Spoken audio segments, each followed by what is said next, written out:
All right, we are live. Welcome in. Welcome into the next webinar, Brand Your Practice webinar. And I have with me Nate Hendrikse from Navigator Bookkeeping. Nate does my books. He does several of my clients' books. And it's really good to have you on the webinar today as we talk about how to launch a private practice in 2025. Yeah, I am excited about this topic. It's something that a lot of the clients that we both work with are thinking about and have thought about and have gone through. But it's exciting thinking about, hey, if we were to start from scratch, how would we do this and really optimize this? So I think this is gonna be fun. Yeah, was this your idea or was this my I idea? think it was. I think Okay. it was, but you took it and ran with it, which is usually how it goes. Yeah, no, it was a really good idea because the game has changed. The game has changed in launching practices these days. And and I'll talk about it in just a minute. But if I was to launch a practice, it would be a little different. It'd just be a little different than when I launched my wife's practice, 8 years ago now, and helped other practices along the way. So let's go ahead and jump in. We're streaming on StreamYard and also on the YouTube. I'm curious if you could put in the chat though, before we jump in, put in the chat for me.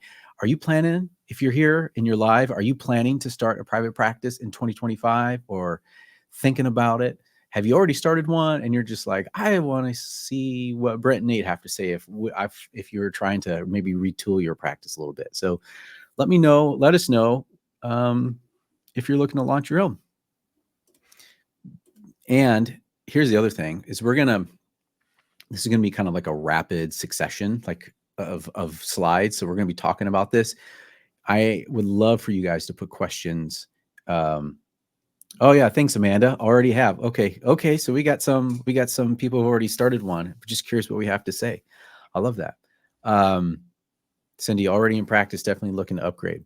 So yeah, we're going to go through this and ask questions in the chat. That's the best way to do it. Nate and I are going to be monitoring it. We want this to be a conversation. All right, Libby's looking to start her own. All right, Samantha's looking to launch in the next couple of months. Jennifer is looking to start in 2025. Okay, this is great. That's cool. Yeah.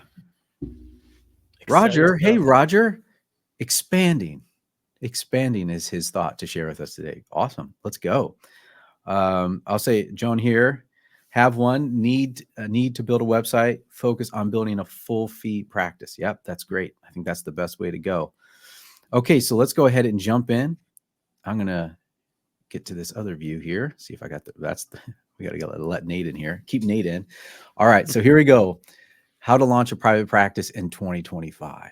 Please put comments below as well. I need to get over to my slides here. Actually, maybe I can do this right here. All right.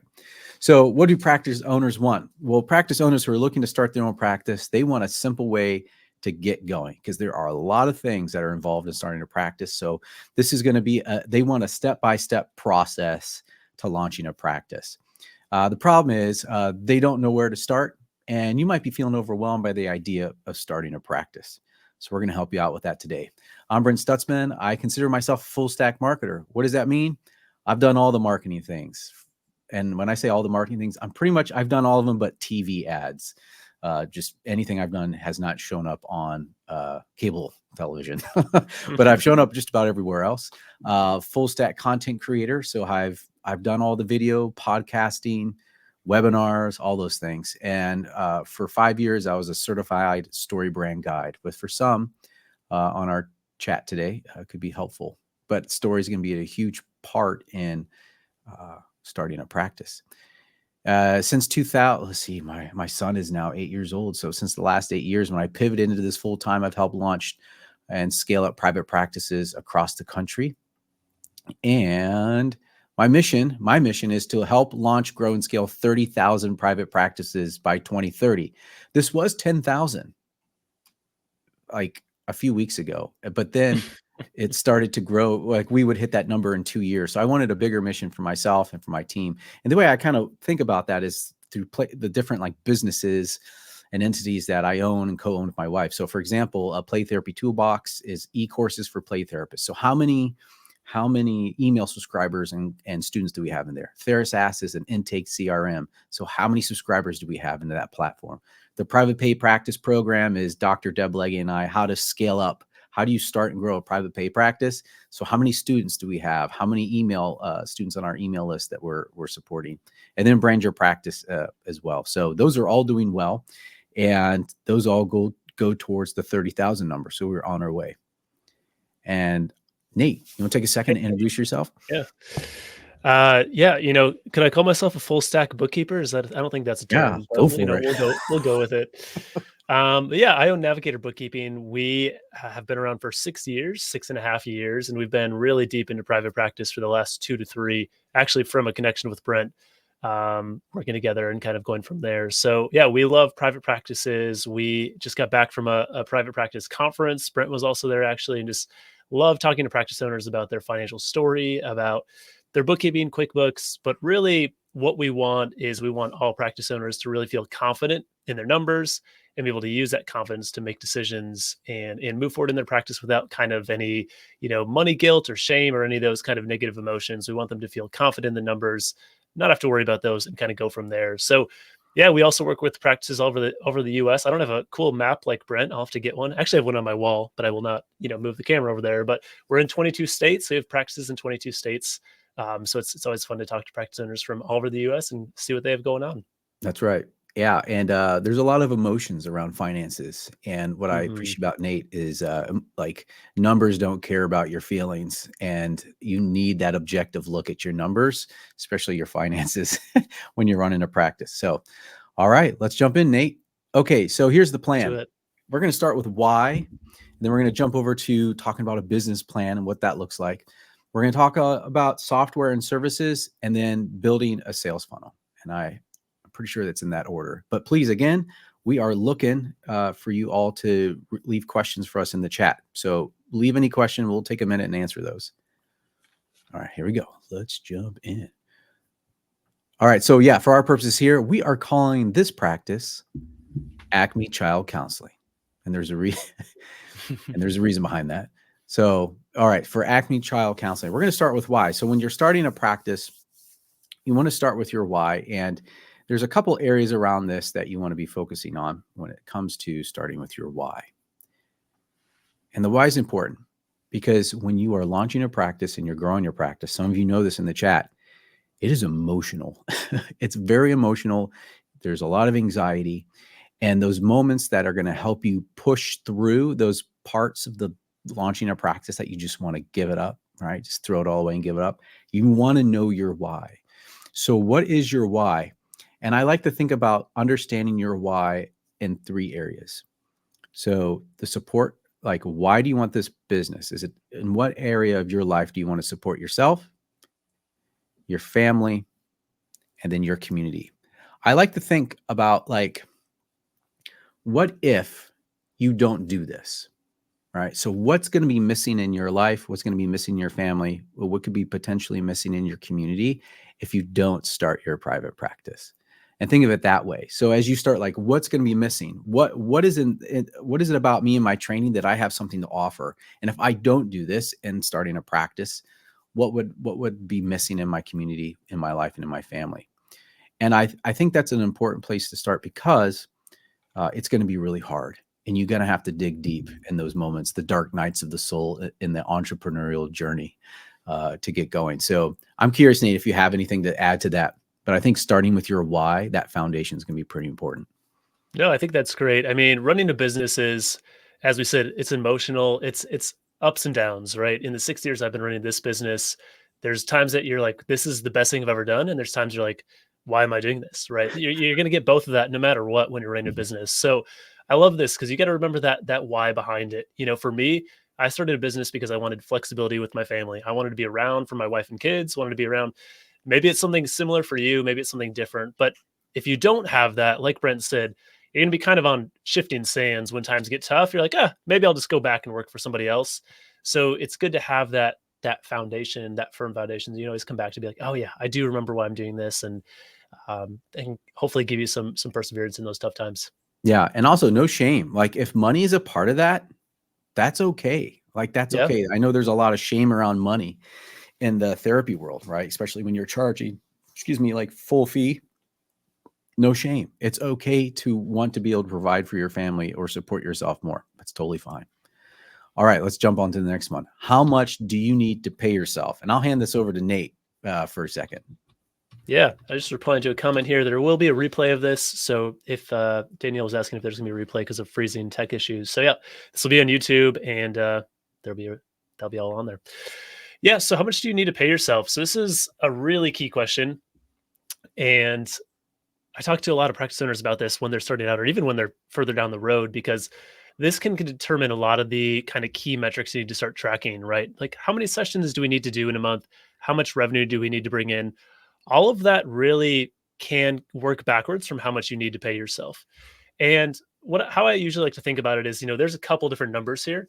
There's your number you have to get paid to meet your monthly bills, right? Like, hey, I need to pay my mortgage and buy groceries, so I need at least X amount of money.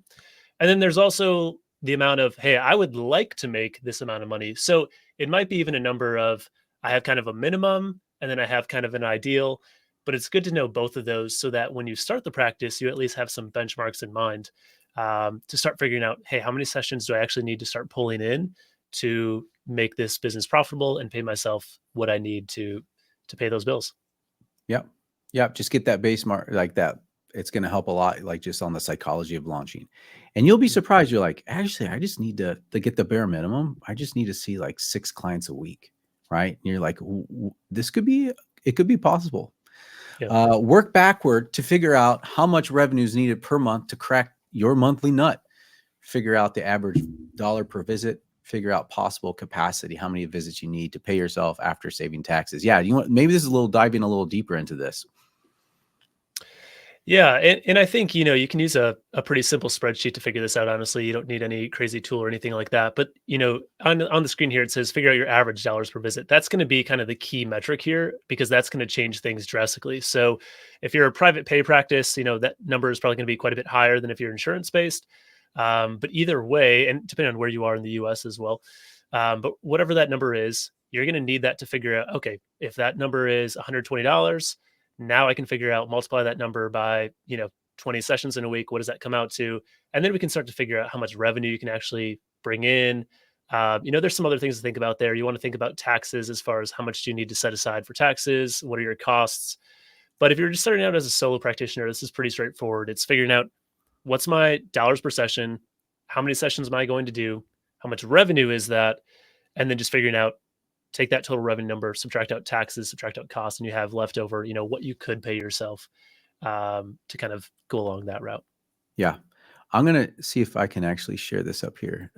Okay, cool. So I shared a link in the chat. It's my startup guide. And somewhere down there on the startup guide, I do have a link to this little budget. And I know, Nate, you might have a little budget too, but this is literally like the first thing that we created at Kid Matters 8 years ago, just to see how much. And it doesn't have to be much, but, gives you idea of what you might need to be paying for your business, like that monthly nut. So just kind of get started with that.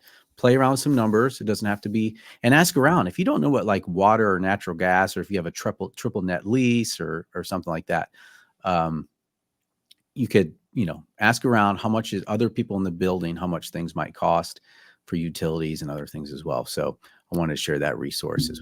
Yeah. And just one other thing I'd say is that, once you figure out this number, it gives you a lot of freedom and a lot of confidence. And that's, I think, the theme of a lot of what I talk about just in general is when you know your numbers, you have freedom. Yeah. Because whether it's a good picture or a bad picture, you at least know what the picture is, right? So Right. when I've had this conversation with a lot of practice owners, it's been really freeing to them to be like, oh, I actually, like you said earlier, Brent, I only need maybe 5 more sessions a week to get to that revenue goal. It's like, oh, Mhm. well, that actually is very attainable. It doesn't, feel far off. Whereas if you're just saying, I need $3,000 more a month, that can feel impossible. So just going through this exercise, and again, I think with anything when you're starting out, or even if you're already going, your numbers don't have to be perfect. Just get them close. 75% of the way is going to do most of the work compared to being like 100% down to the cent perfect. So just get close. That's going to be a lot of freedom, and I can probably guess that it's going to be more attainable than you thought it was once you kind of work out those numbers and see how many sessions you actually do need to do. Yeah. Short story before we go on. When we were doing this, we had a very small amount of savings, but when we first started out, I think it was like it's only going to cost us maybe 600 a month just to get going. Like, what's the bare minimum just to get going, right? And you're like, well, that's pretty easy. And then of course other things will come into play, but I think that's going to be helpful to get those numbers down. All right, let's talk about a business plan. Choose a niche, population, or symptom to be yourself. So that's not a well spelled out word. So I'm thinking symptom is what. All right. So the reason why we're calling this Acme Child Counseling. One thing that has changed a little bit is in the commoditization of therapy. And here's what I mean by that is with BetterHelp and all these other really large venture capital backed businesses coming in, they're outspending all the mom and pop shops, making a therapy more accessible to people, but also taking up a lot of market share. And so I was thinking, all right, if I was starting from today, I want to have a very clear niche. And the one thing that I think could be helpful is for those especially focusing on children, because as a parent, the last thing I want to do is to have my child sit in front of another screen for therapy. So sometimes it's necessary, right, in the rural areas. But if I was going to do a brick and mortar, and I would recommend having an office space, the niche would be children and teen. That's going to be very hard to be disrupted by what I call big therapy or those the venture backed businesses out there. I think you could also have Acme couples counseling, something, but you need a niche. And I'll say this, another reason why you need a niche. People are looking for specialists. So I usually do I usually say the analogy would be if you had to choose a heart surgeon because you needed heart surgery and you were given two options. You said, okay, here is this guy, Dr. Heart Surgeon.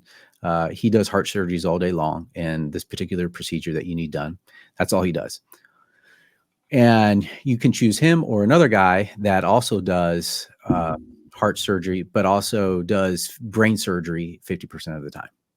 So which one are you going to choose for the person who's going to open you up and work on your heart? You're probably going to choose the one who does heart surgeries all day long. And it's similar with people who are looking for help for the most intimate, like mental health issues that they're struggling with.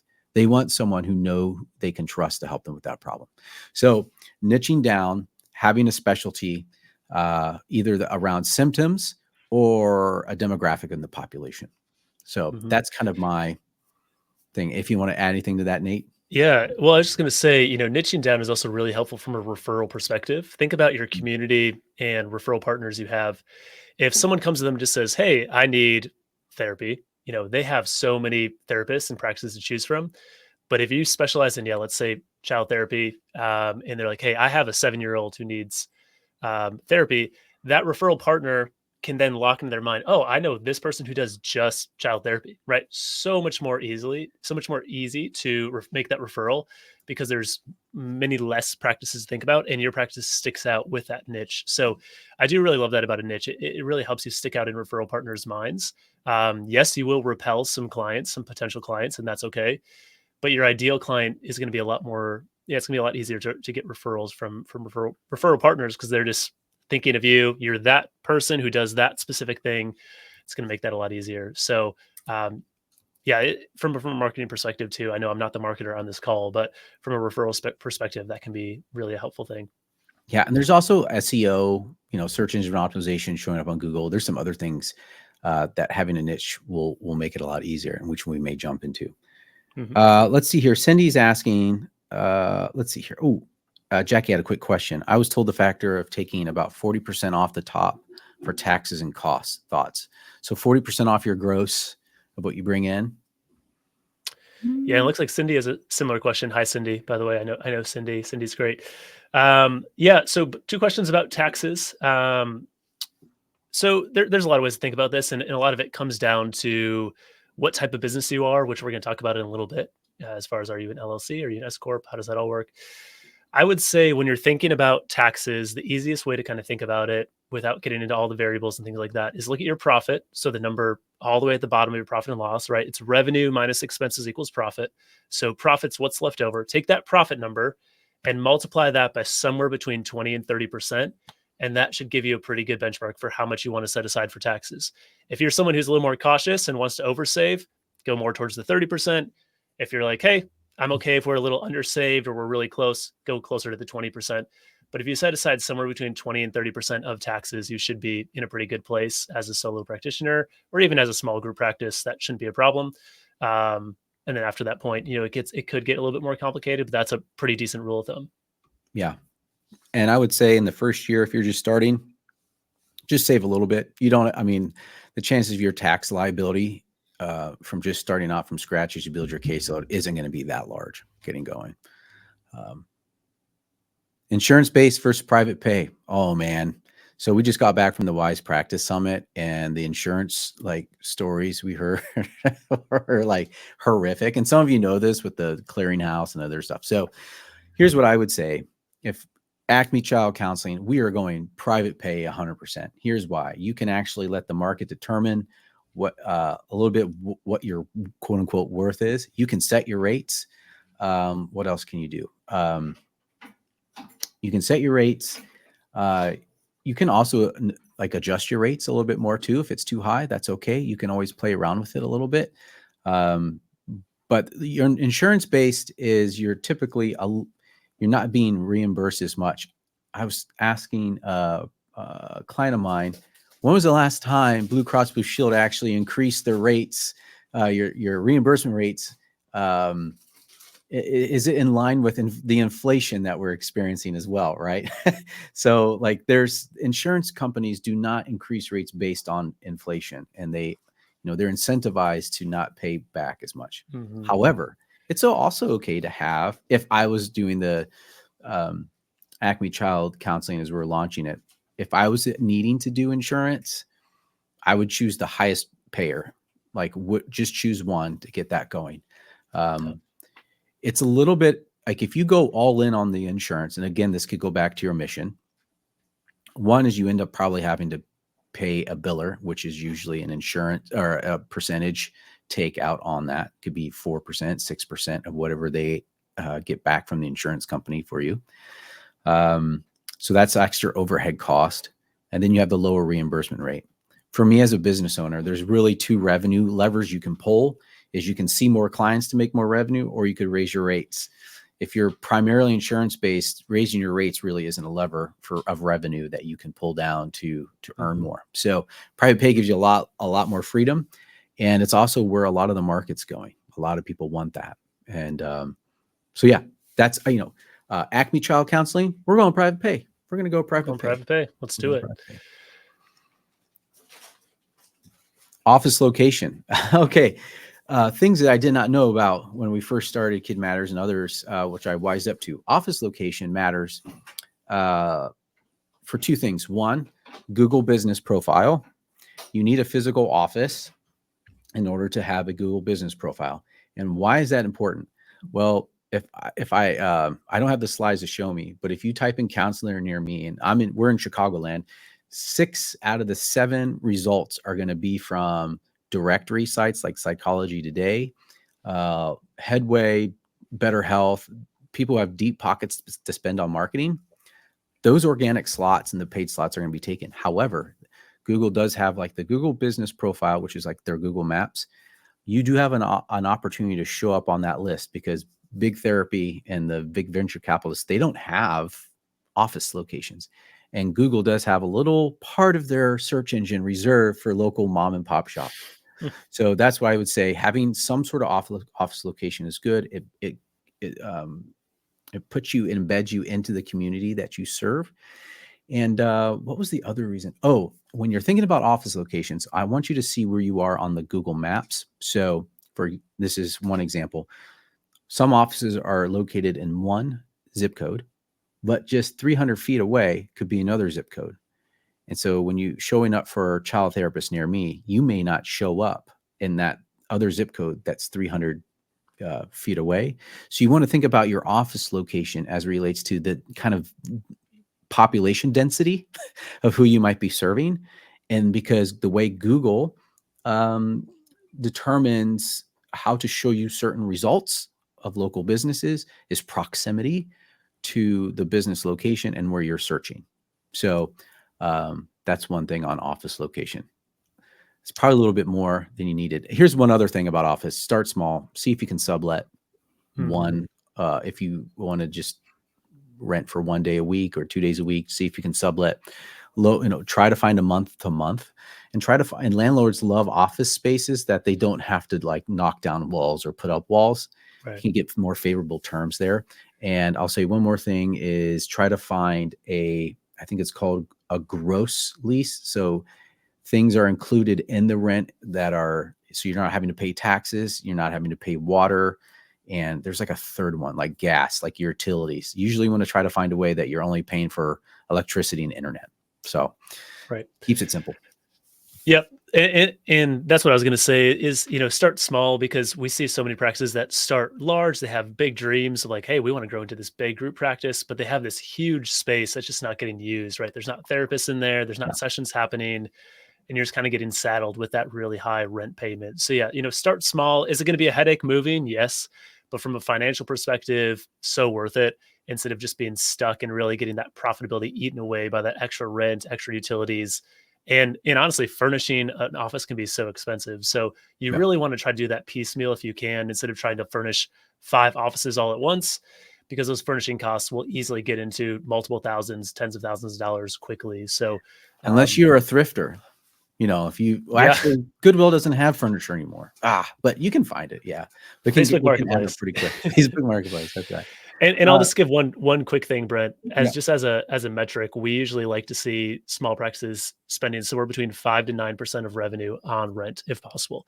Now, I know when you're starting off, that metric might be a little bit more wonky, 'cause if you are scaling up to a group, especially. But just to give you kind of a metric in mind, if you're thinking, we're going to have $10,000 in revenue per month, use that 5 to 9% as kind of a rule of thumb to figure out how much the rent should actually cost there, and then go from there. Yeah. Samantha asked here, does moving office locations impact Google business profile situation? Yeah, if you get a brand new address, it can. If you update your Google business profile, your reviews will follow you.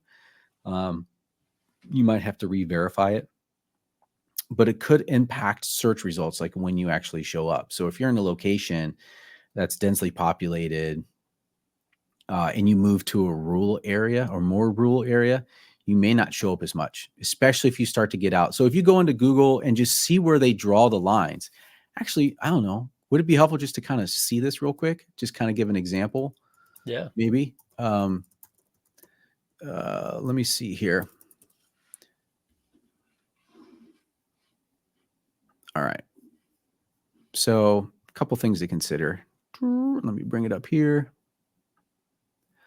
All right. So you can see here, I just typed in DuPage County right here. So you can see the outline of DuPage County. This is Cook County in Chicago. Like if you cross over that line, like you may not show up. That's from a county result.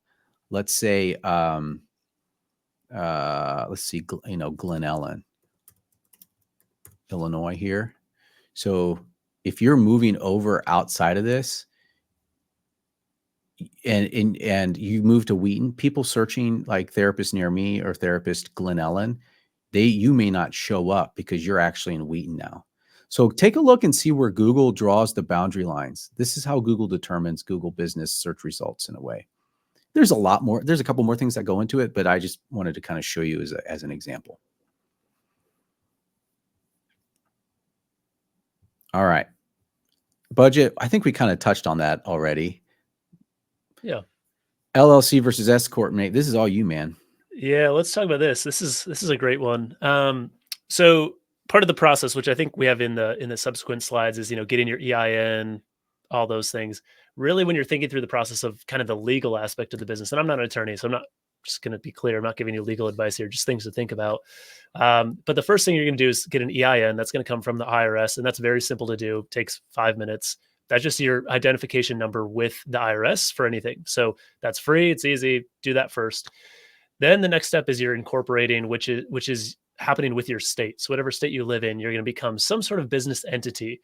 And the reason for that is that's really going to protect you and protect the business from liability. So an LLC, for example, is set up to protect you from any liabilities from the business and to protect the business from any liabilities from you, meaning that if someone sues you personally, that can't affect the business. Business money can't get taken, things like that. If someone sues the business, your personal money can't be taken. There's a wall, they call it, I think, a veil, the corporate veil, right between the two. So you're going to want to do some sort of incorporation to create that. If you're just running as a sole proprietor with no legal status, you're opening yourself up to some liability danger, right? It is cheaper to do it that way, but I would definitely recommend do some sort of uh, incorporation here. So you can set up as an LLC or as a corporation. Those are usually your two options. If you're a corporation, you can be an S corp or a C corp. If you're an LLC, you're an LLC, you're a single member LLC, or if there's more than one of you, you might be a partnership. Or you might, in your state, might have a PLLC, which is a professional limited liability company. It's basically the same thing, just states do that differently. So all those options I gave you, LLC, S Corp, C Corp, you don't really want to be a C Corp. There's corporate tax on that. It's very complicated. That's, not something we even really want to think about in this case. That's So you if have you're pretty having much, multiple shareholders and you want to eventually sell someday, right? That's like venture capital, right? You're going to get nasty taxes. Don't do that. So you're going to be basically an LLC or an S corp. So I'd say either way, you want to start out as an LLC, as an entity. And then what you can do as an LLC is you can either be taxed as a sole proprietor or you can be taxed as an S corp. So it's interesting, right? With both of those, you're still an LLC as a legal entity, but the IRS is viewing you either as an S corp or as a single member LLC. So your first, think of it as like going down the road, right? Your first branch in the road is LLC or corporation. I would suggest going down the LLC route because that keeps your options open. If you go down the corporation route, you have to be either an S corp or a C corp. You can't be an LLC. You're stuck with that. So first choice, pick an LLC, set that up. You're automatically going to be set up as a single member LLC unless there's more than one owner. And then you can decide to elect as an S corp later on down the road. Now, what I see a lot of practice owners do, and it seems to be kind of this movement around some accountants and attorneys, they just tell business owners, set up as an S corp right away.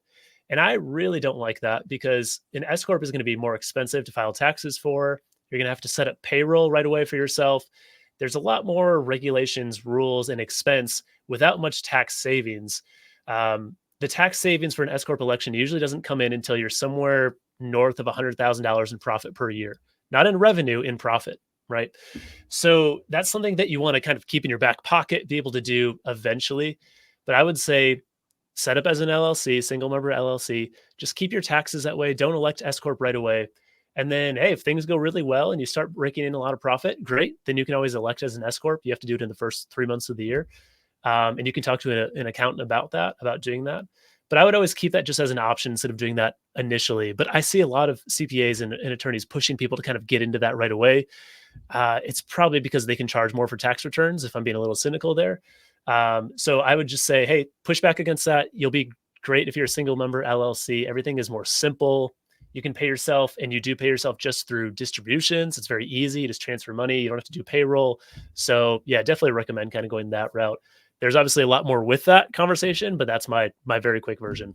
Yeah. And we start up, Kid Matters, the first practice my wife and I did, that was an S corp, and it worked out okay, Yeah, no, it's not end of the world. You know what I mean? Like if you're like, oh, an S corp, that's fine. Now the other thing is do not pay a lawyer $3,000 to do this. I've done it. I've paid a lawyer like $1,500, and that's when we first started. And then other things like Swift filing, others. Like it's pretty easy to set up. Most states are very pro small business. They want you to start a business.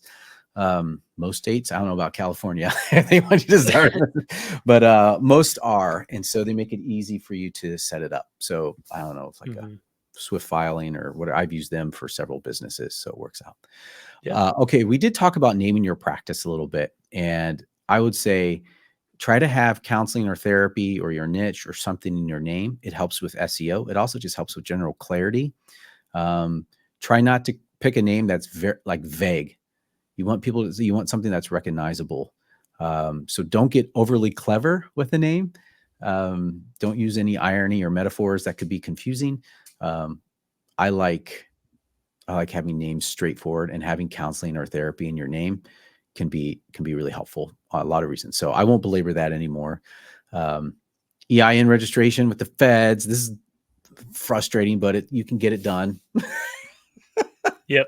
Yeah, and as I mentioned, this is your first step. Just do this quick. It's all online. It's pretty straightforward. You're just going to get a number. Make sure you save that. Keep it somewhere.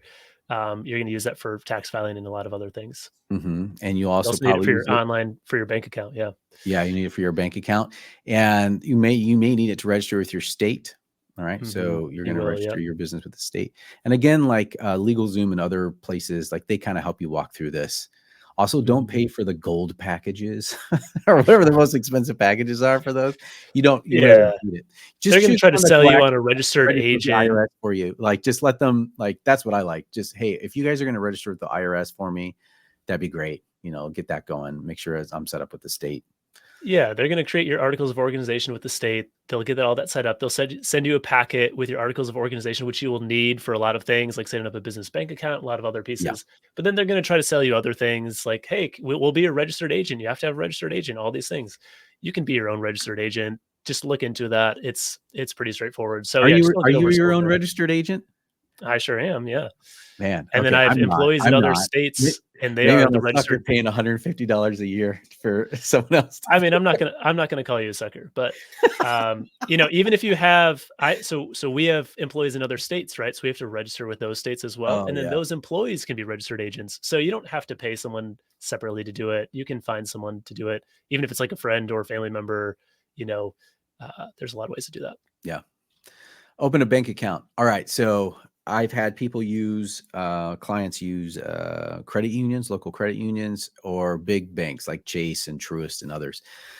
In my opinion, for your business, try to work with a bigger player because it all Mhm. comes down to software. Because you're going to be connecting your Yeah. software with Stripe to receive payments from your EHR, or connecting with QuickBooks. And I've just seen things break left and right with smaller mom and pop banks. I'm all about local Yeah. small business. You can maybe try to have a savings account with them or something, but when you're moving cash in and out like crazy, Mhm. um, you just want something that has a robust app to it. So like Yeah. Chase works pretty good. Truist, I've seen other banks. So yeah, that's kind of my Mhm. thing on that. 100%. I've seen all the banks because we're diving into banks with clients, and yeah, I love Chase. Their interface is really easy to use. They're not going to It's be their statements, as right? Because as a bookkeeper, you can just automatically give your bookkeeper access to statements for right. reconciliation. Yeah. Makes it very easy. And there's some local banks which just make it so hard where you have to go in and have a physical appointment to give other people access, or if you want to open another account. Yeah. So I'd say, same as Brent. I love small businesses. You find a different way to utilize them. Maybe if you need a loan or line of credit, you could utilize them. But for your kind of bread and butter bank accounts, savings accounts, use a big player. They're going to have great apps. They're going to integrate easily with software. And, they're probably honestly going to be just easier to use in general. And it's just not going to break as often. Giving access to other people can be really a hassle otherwise. Yeah. So are we Uh, going with Chase, Brent, for Acme? We going with Chase? yeah, yeah. Chase is, yeah, Acme Child Counseling is definitely going to have a Chase. All right, Just we're going with it's Chase. familiar and I know it works. Create a Stripe account for accepting payments. You need your EIN number for that, and you're going to need a bank account for that because Stripe is the middleman. Oh man, I wish I didn't create a Stripe. It's like a toll booth business. Every time someone swipes a credit card, Stripe, an angel gets its wings. Stripe gets more wings on its angel. So you're going to set up a Stripe account to be able to charge credit cards from your EHR, like Simple Practice, Therapy Note, something, and Stripe will organize the back end of that. I don't know. Actually, Simple Practice might be so deeply integrated with Stripe, you may not even a Stripe account. So but check that out. But you'll need a Stripe account. All right, let's talk about some software. Oh man, we are going. This is quick, 40 minutes. Yeah. quick banking question from Samantha here. She said, Oh, thoughts on the online only business banking versus a bank with a physical location. What do you think?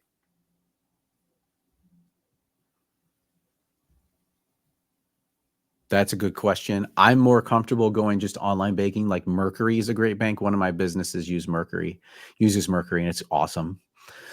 Very easy to use. I'm trying to think if you need checks and things like that. Yeah, checks could be something that could be helpful to have. What you could do is you Yeah. could use a large bank like a Chase, and then yes, they have physical locations just as a backup if you need them, but there's still you can do everything online. So I've also gotten checks from Vistaprint. So I've ordered checks from Vistaprint. Yeah, you can get You know, around it. yeah. I mean, as long as they have mobile check deposit, because you're probably going to be receiving some checks in some way, Mhm. that's the key thing. But most banks have that nowadays. So yeah, you probably could go online only. Um, I I like don't know if that's your Mercury for that. preference. Mercury's a good bank for that. Um, okay, software and services, EHR for your operations. So for each one of your systems of your business, operations, finances, marketing, you need some sort of software to. So 98% of my clients no, they use simple practice. They may not always love it, but from what I see, it's really good out there. Therapy Notes, I think, is also does pretty well. So those are really kind of the. Oh, and Jane. Some people really love Jane too, although it's not just specific for mental health. They're Canada based software, Canadian base. and I did a demo with them, and it looks pretty good. Looks pretty good. So, but I know simple practice and just recommend them. So, uh, I don't know if you want to say any more about that for No, I don't. your I don't have business. much there. Yeah, Okay. there's a lot of options, but You will need something like Google Workspace, like the G Suite for email. They sign a BAA. There's no additional fee for that. You can probably get the business at $6 or $8 a month for an email address, and you need mhm. that. Do not use your regular Gmail account, your personal Gmail. I don't think they will. I don't think you can get BAAs with regular Gmail. You need a business account, so you're going to need email. Oh, shout out to one one Therasass. Oh, one thing on that, Brent. or I've had a Hushmail. couple clients who got sold on from an IT company on like, hey, we'll do this like whole big IT solution and we'll manage all your devices and Mm, it'll be very expensive. Tr- I don't think you need IT support, to be honest. I don't know, Brent, your thoughts, but no. it's usually multiple thousands of dollars per month and they lock you in for like 2 to 3 years. It's Yeah. kind of a crazy hassle. Yeah. So yeah, just go easy on the software. If you need tech support, there's contractors who can help you out with that, but don't get locked into like an IT company's help. That's just Right. my 2 cents, but just Yep. something to think about. Yep. There's other things like Office 365. I think will do BAs. Gmail, we're just very familiar with it, and it's easy. Mhm. There's Yep. asked for CRM. So this is probably 6 months after you start your practice, 6 to 8 months, looking into a CRM. Like Theris asked to help organize those leads that are coming to your practice, those who want to schedule an appointment so no one falls through the cracks. You're going to start to build out your marketing systems, and a CRM like Theris asked can be really helpful with that. Okay, you need a phone line. So recommending for phone lines, you can start off with a Google Voice line. That's part of your Google Workspace suite. If you want that, Theris does provide a phone number if you wanted to use it, but you could also use like a Grasshopper. I Mhm. think Google Voice is like the cheapest. It might be like $15 a month, right? Just to Yep. get something going. If you want a business line, of course, you can always use your personal if you really want to bootstrap it. You wouldn't need the extra functionality of some of the other ones, but I think Google Voice is pretty simple. It's already integrated into your Google Mhm. Workspace account. Grasshopper is good though too if you wanna go up a level. Yeah. Yeah. If you're expanding into like a group practice, then you having different voicemail accounts, Mhm. boxes can be helpful. Yep. Website and web hosting. Yeah. So Acme Child Counseling is going to have a website and it's going to be hosted somewhere. If I was so when I first started, it wasn't a Squarespace. There was something else when I first started, and then I eventually built WordPress websites. But doing something like a Squarespace or a Brighter Vision just to get going, I think is going to be pretty good. So, and you don't have to get crazy with a website. I would start with a homepage. If you go to YouTube and type in brand your practice, I have a recent video on how to build a high engaging homepage for a website. So take a look at that, and you will need hosting. Squarespace and Wix and others, they have all their hosting. You're going to buy a domain through like GoDaddy and Squarespace. You can buy a domain. I recommend actually separating the two if possible. So I would just go GoDaddy or Hostname or what's the other one? Hover.com. That I would buy your domain somewhere else and then connect that domain to Squarespace or to Weebly or to WordPress or Mhm. something like that later on. Keep them separate because you're going to want to upgrade and do things, and just having the separate is just easy from a technical standpoint. From doing so many technical things with websites, it's just easier. So, any questions on that? What is the name of Amanda had a question on if I provide online therapy, should I incorporate that into my business name? What are your thoughts there? You can, uh, yeah, throw an idea out and we can give you feedback live. My only thing is online therapy is scary if you're just going to do only online because of the venture capital money going into that space. It's going to be harder to build a brand, but you can do it. It's just going to be a little trickier.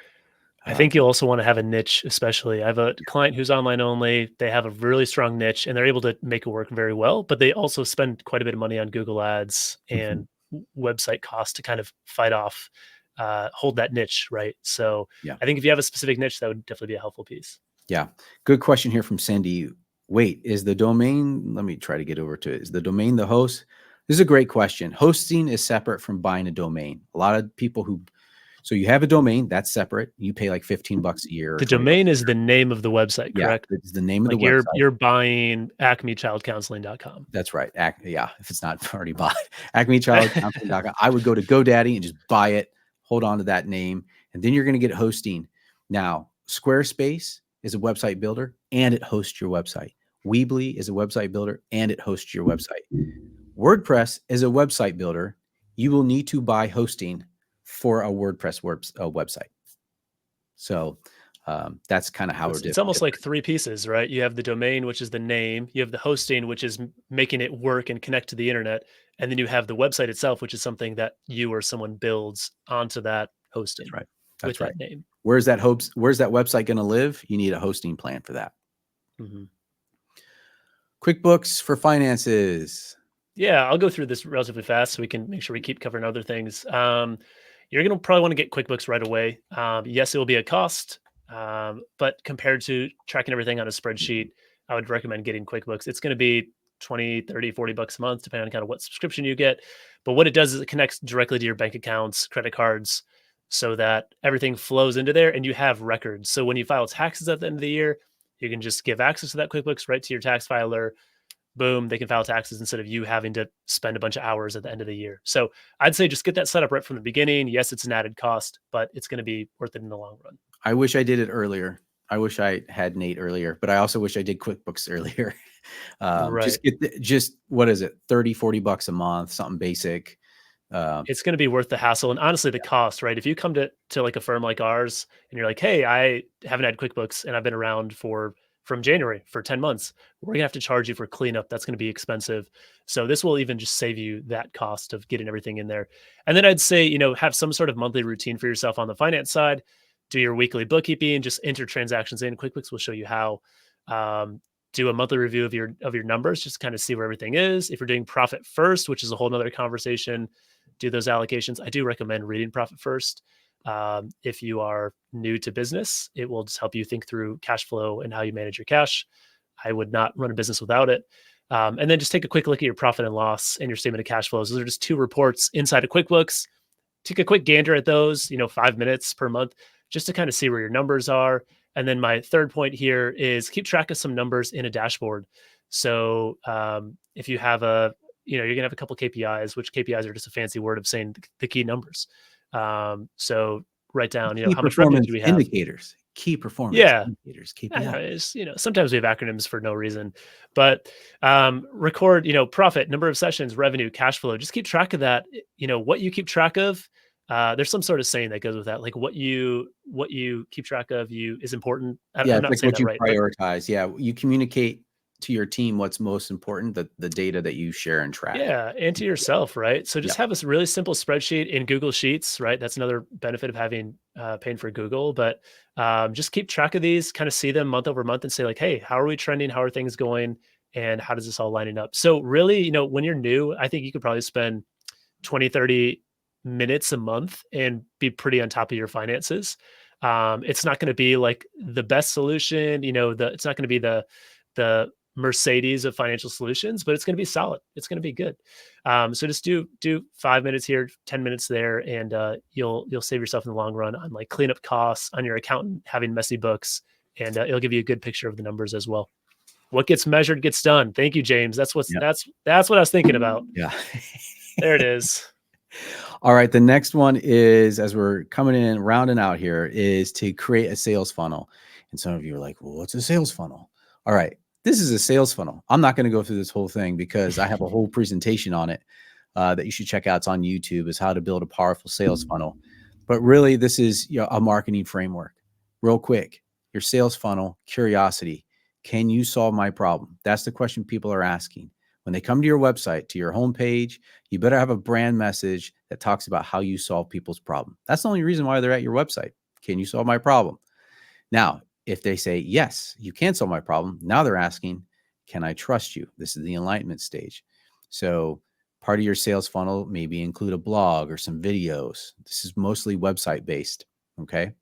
And then the commitment is take my money. If they're like, yes, I trust you, I want you to take my money. Make sure you have a clear call to action. What is that action that you want them to take on your website? Is that filling out a form? Is that making a phone call? All right. And so I know I've seen a couple of Therasas subscribers on the call, and that's where Therasas can help out in that commitment stage and capturing that information. But this is going to be part of this webinar is to help you think like a business owner. We're talking a little bit about operations, finances, and marketing all in one. So this video will give you a quick it's a little bit of a boot camp on marketing for your private practice. That YouTube thumbnail is hilarious. You like that? It's me pointing at myself. I know, it's great. All right. First thing is website and lead magnet to grow an email list. If Acme Child Counseling, we are going to build a website, at least a homepage, and we're going to have a lead magnet on there called something like the 15 signs of childhood anxiety and or 15 ways to parent an anxious child, right? Not everyone who comes to your website is ready to schedule an appointment, but you want to continue that conversation with them. And so having a lead magnet or a lead generator on your website, and what that is it's a little, we've all done it, right?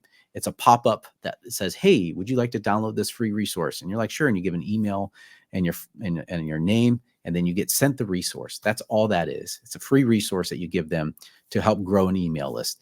You guys all who joined on the webinar today, put in your name and email. A webinar is a lead magnet. Okay. Lots of different lead magnets out there.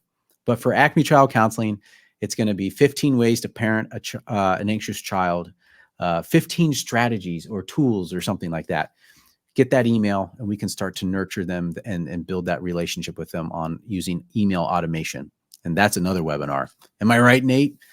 Okay. So there's aggressive outreach to referral partners. The digital landscape has changed. There's so much money coming into the market. It's hard to rank a website on Google these days unless you've been around for a while. So what Nate and I are going to do is we're going to go out shaking hands. We're going to bring flowers and lunch to people, to other practice owners. And because we're private pay, we're going to focus on other private pay practice owners and meet with them because nobody knows we exist, Nate. We're nobodies. We're going to bring them cookies. We're going to find what they like, and we're going to bring them some sort of tangible item because if you're just dropping off a flyer, throw it away. If you give them something that they like, that they can keep, they're going to remember you a lot longer. Yeah. Well, here's a ninja trick. So for some of my partnership clients, Nate, I don't know if we told you, some of the referrals were starting to drop, and I was like, all right, we are going to lean into word of mouth referral partners. And so I said, we track referral partners. So I was like, all right, for the top 10 referrals partners that we have, I'm going to send them flowers on behalf of you. And no joke, people started sending them more patients again, more clients. And they also wrote thank you notes and called them, say, thank you so much for these beautiful flowers. So you build in a little reciprocity. Now, here's the reason why we're doing this. People will send you clients if they trust you. If they don't know you, they can't trust you. So a lot of this is relationship building and just building trust. All right. So Nate, we are aggressive. A big part of our budget is doing this. And just a note too, I sometimes see people networking. They're like, oh, we'll just like go to lunch with a bunch of different people, and that's fine. But I think sending something, like you're saying, a tangible item with maybe a handwritten note goes a lot further because it's going to sit on their desk. They're going to think about it, and they need you to be front of mind to make that referral. If some other child therapist is more front of mind than you are, you're not going to get that referral, right? So this is something, Giftology is a great book to read that talks all about this as far as cultivating these referrals, but it's cultivation. It's something you're going to need to do throughout the year. Maybe 2-3 times a year, you're sending something to all your referral partners, sending them a quick note. But I mean, think about it. If it's a $60 cost to send flowers or food, if they refer you one person, that's paying for it, right? And they're probably going to refer you more than one person. So it's definitely worth your time and your money. All right, we're rounding out. So quick, put in your questions because we have a hard stop at 1:00 Central Time here. Okay, so if you go to brandyourpractice.com, I'm just gonna. Do I have it in here? Yeah, I'm gonna put it back in the chat. brandyourpractice.com/startup-guide. I got a free checklist here. I got a lead generator. If you haven't done it yet, it's a whole blog post and a checklist that you can read and download. Nate and I are putting on, if you're here and you got a group practice already, May 1 through May 3 here in beautiful Chicago in the Oak Park area, we are hosting the Group Practice Scaling Summit. So we're talking operations, finances, and marketing for group practice owners. There's no fluff. It's just practical. It's tactical. It's fantastical is what it is. So you can go to practicescalingsummit.com and sign up. We're capping it at 50 people.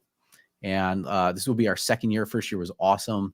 We had some really good discussions. The whole idea is group practice owners coming together. You hear some really cool ideas on how to run a practice, whether it's the operation structures, how to hire, how to fire, marketing, all that stuff. And then you get to ask questions and learn from each other. We're purposely keeping it small. All right. So last thing, how to scale your private practice. It'll be another webinar that we will do in the not too distant future. Probably in November, we'll get on that. Okay, so now we're jumping over to questions. I'll keep it on this. And we do have a question here. Cindy has another good question. How much social media presence is really necessary? I'm middle-aged and shy. No need to be shy, Cindy. I don't know if this is the dirty secret of social. I get asked this all the time. Here's the dirty secret of social media. You're probably going to be sharing social media posts from your business account, whether that's LinkedIn or Facebook or Instagram. Nobody's going to see it. Nobody's going to see it unless you pay LinkedIn or Meta, Facebook, for you to see that post. You could try on TikTok. You get a little more organic reach, but it's pay to play now. So I don't even bother with it. I do have some, if you're going to post, you post from your personal account, build your personal brand. That's what I have my virtual assistant do. She just posts everything through Therasast, which goes to LinkedIn and YouTube. And if you were going to do social media, I would hire an inexpensive virtual assistant to do that for you, to create those posts, which is like maybe a whole nother webinar on how to do it. Oh, what Cindy feels free. She's free from the burden of the social media pressure. Yep, that's right. So yeah, put your dollars into this Google webinar ads gave instead. Cindy a gift today. Thank you, Cindy. Yeah, other questions on here, please post it. Let's see here. Yeah, I have no other thoughts. This was good. This actually went. I didn't realize we got through the whole thing pretty good. Yeah, we did it. And like you said, we're going to do part 2. That's going to talk a little bit more about scaling up your practice. So this is more like, hey, from startup, what do you want to be thinking about? Part 2 is going to talk about, all right, now if we're scaling up either as a solo or as a group and starting to hire others, get into that whole piece. We're going to be talking about that. So that'll be exciting as well. All right. Be sure to to check out bookkeeping.us. See if you can spell bookkeeping. Yeah, there you go. Can I do it? Did I spell it? It's really tiny on my screen. Okay, so Navigator Bookkeeping. That's not Nate, but it's his lookalike. It's his doppelganger. That's right. Yeah. You're welcome, Roger. Yeah, you're welcome, Debbie. And then also lots of resources on brandyourpractice.com. So you can go to my blog or the free resource link up there. And I got a ton of free guides. So be sure to check them out. All right, Cindy. Thanks, Debbie. All right. I think we are good. Thank you, everyone. Let's end a minute early and I'll jump on my next call. Nate, thanks for joining me. Thank you. Yeah, we'll talk soon. All right. Thanks, everyone.